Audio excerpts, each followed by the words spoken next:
In the movie Unbreakable, Bruce Willis and Samuel Jackson both played two opposite roles. One plays the hero while the other plays the bad guy. Both characters are suffering from the same kind of pain though. Did you know that the villain in every movie has the very same backstory as the hero? You see, they are both either hurt or ignored by the people around them, and because of this, they are both influenced into choosing the reaction that best accommodates their thinking. The villain chooses violence and takes his anger out on the world, while the hero, not wanting to witness another human being experience what he or she is going through, chooses to fight and protect others from the same thing happening to them. Same cause, totally different effect. Has anyone ever told you to make up your mind? You know there's two, right? Question is this: which mindset are you practicing? Are you practicing to be your own hero or a villain? Are you living the growth mindset or the fixed mindset? Listen up, people. If you stay looking at all the bad in your situations, you will never allow yourself any opportunity of growing past them. Choosing to learn from these situations by thinking positive about them teaches you that there is always room for growth. Choosing to doubt and think negatively about them only limit your abilities to become the best person that you can be. So, do me a favor. If you are currently playing the victim in your movie, get yourself out of character. Stop destroying yourself and start the rescue process. It's time you choose to be your own superhero. Welcome back to the First Cupkc. Today on the show, I would like to spotlight Isaac Wambua. He is the owner of Dynamo Methods, and he is the author of the best-selling book, Now That I'm a Manager, What Do I Do Next? Ladies and gentlemen, please welcome Isaac Wambua. Hi, my name is Isaac, and I'm glad to be here today. I was born in Kenya, and Kenya is a small country in East Africa, relatively the same size as Texas in terms of square footage. I come from a big family. I have 4 brothers and 2 sisters. I love them a lot. My mother passed a few months ago, and how this is significant is because my mother is the one who brought us up. So we were raised by a single mother. And something happened when I was 9 years old. My father left. My father used to work for the government. He had quite a lot of money, and when I was 9 years old, he left. And that was devastating for me in particular because he was kind of like my best friend. But fast forward a few years after he left, we were sent to the village.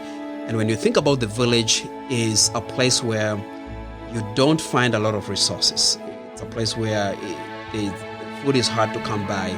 I remember we went without food several nights. Really, we didn't have clean water. We had to work in people's farms just to get food to eat. And my mother, who didn't have education at all, so she couldn't get a professional job. She had to work in people's farms, doing those labor job, high manual jobs just to feed us. So it was a tough life. But when I was in 5th grade, my mother sat me down and she said, look at us, we are struggling. We live in the village, other people have money, we don't. And I feel that we can be saved. And she said, you are really good in school, good with books, but you play too much. And she said, if only you can stick in school and do well, you might be the person who is going to potentially get a job and save us from this environment. I was very young, in 5th grade, but I got the message.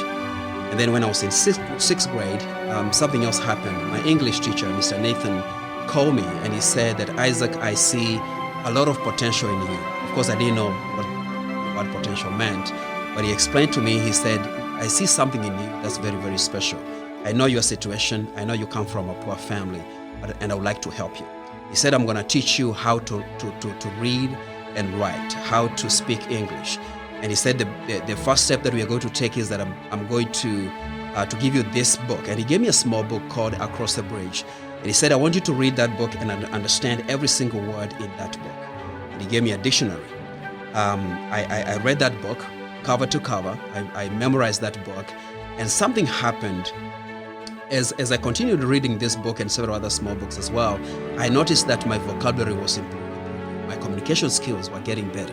And it gave me a little bit of confidence because now I didn't have any fear talking to the principal or going out there to ask for the things that I wanted. It's more like I was getting a little bit of a small little superpower. And the reason I felt that way is because in the village, even the teachers that taught me didn't speak English well. Now, with my English teacher really having an interest in me, it made me feel good that someone outside of my family was seeing something in me. Now, just to give you some kind of a context, in the village, for some reason, we had a lot of people who didn't like us that much. They made fun of us, whether it's the teachers or the neighbors or other kids. And it was that some kind of hatred that I didn't understand.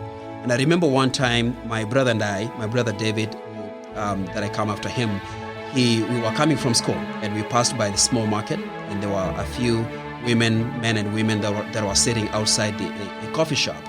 And I remember one of them saying loudly, and I think she said it on purpose, she said, you see those boys, they are going to grow up to become thieves and thugs who will be breaking into our houses. So we have to be vigilant. And that hurt my feelings. Of course, at that point, it didn't bother me much. I was 12 years old. My brother, he was a little weak according to me, so he ran home and told my mom what they said. And my mother said something that was so profound. She said, what people say about you doesn't make it real.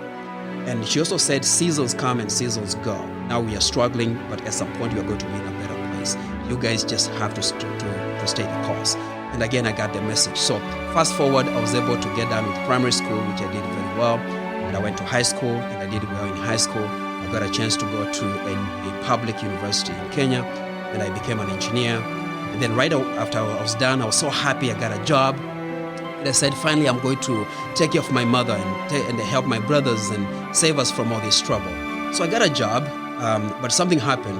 As soon as I got paid, I would run out of money the following day because all this money was going towards taking care of my brothers. At that point, they were in high school and buying food for my family. So I thought I need to get more money. So I talked to a friend of mine who was working for the government, and he told me that there are so many opportunities in the US, and you can easily go there if you just apply for school. And that's what I did. So I applied to do my master's degree, and I got accepted to come to the US. That was 16 years ago. So fast forward, I worked as an engineer here in the US for 8 years. And during that time, I noticed that the companies that I worked for were struggling quite a bit. And that was not having consistent revenue coming in. Sales were not that good. Sometimes we wouldn't even keep the employees that we had. And at that point, I was a manager. So that bothered me quite a bit. And I remember going to my boss and I said, what can we do? And I shared some ideas that I had. And basically, my boss shut me down. He said, no, we're not going to change anything. So after a few months, I quit that job, went to another company, looking for a platform that I can use to improve situations. Now, at that point, yes, I was making good money, but I was still sending a lot of money to Kenya to take care of my family. My brothers were going through college. I was building my mom a nice home, which I was able to complete. So I went to another company. I shared the similar ideas, and they also said no. And then I went to another company, and it's in that company that I talked to the owner, and he said, Isaac, you can experiment with ideas that you have, so long as you don't break anything. And that was the beginning of my journey and of the things that I do today, which is business consulting, coaching, and training. So in that particular company, we teamed up with my boss and we looked at every department. We looked at how much money we spend on marketing and how much we pay our salespeople and payroll and the things that affect productivity. And what we learned is that if we can be productive and efficient, we can always be profitable. And at that point, personally, I made a lot of money in bonuses, because we were able to improve my engineering department, we were able to help other departments as well. So that's the first time I got a glimpse of business consulting within the company that I worked for. And I decided to launch my own business in 2014. I became a business consultant. A few years later, we started doing training for managers, supervisors, junior executives, and now I do speaking as well. So that's what I do full time. And it's been a fun journey for me to be able to do this. But when I look back from when I was in 6th grade, going to high school, going to college, moving to the United States, working for these companies, all that journey has prepared me to do what I do today. And what I like to say is that, and this is true for me, this is not a job. This is not just a business. It is a calling. It is a passion that I have, because I believe in growth. I believe in results. So getting the opportunity to work with business owners and executives and entrepreneurs to to train their leaders, their managers, their supervisors, their junior executives, being able to put systems in place and processes so they can become more productive, bring in more revenue, and of course make a bigger difference in the world. To me, that's very, very, very noble. So that's what I do. That's how I take care of my family. I have a wife and 2 kids, and we live in Kansas City, and it's been a great journey. I would like to share something with you. A few weeks ago, I published a book, and the book is called Now That I'm a Manager, What Do I Do Next? And here is the book. And this book, again, yes, it's a bestseller, by the way. The same day that we launched the book, it became a bestseller in all the 10 categories on Amazon, and I feel honored that it has become a bestseller. But beyond that, that tells me that the message is so timely, because what this book is, it's more of a blueprint to help leaders and their business owners and leaders to build high-performing teams. It's tied to what we do, because I believe every single person has a potential. An employee who works in your company has a potential to grow, to become someone, to do some things, to make more money so they can take care of themselves as well. So this book helps them to build high-performing teams so that the company can benefit and potentially the employees can benefit as well. So that's my project, and the next thing that we are going to do actually is to record an audio version of this book here in the next 1 month. And after that, we are going to have an online course also based on the book. So I'm pretty excited about that. Last year, that was 2021, I met an incredible man. His name is Manny, and Manny lives in North Carolina. He is originally from Nigeria. He came to the US more than 20 years ago, 30 years ago, on a basketball scholarship. And his story is that when he was playing basketball in Africa, he didn't have shoes, and he got a pair of shoes that were donated by someone from the United States. So fast forward, he got a scholarship, came to the US, and of course, several years later, he started a non-profit called the Samaritan's Feet. And what they do is providing shoes to anyone really in the US and many other countries. And I believe by now, they are almost at the level whereby they have given almost 10 million shoes. So Manny and we got talking, and I told him that my story about growing up in the village in Kenya, and I didn't have clothes shoes until I went to high school, and that's why I have a lot of shoes in my house. And that aspect of me not having shoes is still happening in Kenya. I was in Kenya a few months ago, and I went to visit 2 primary schools that I support financially with food and all the resources that they need, and I saw kids without shoes. So what I've decided to do is to partner with the Samaritan's Feet to send shoes back to Kenya. And in this case, they're going to be new shoes and used shoes. So this organization based in North Carolina, they are going to send a container, a 40-foot container to Kenya, so we can distribute those shoes next year.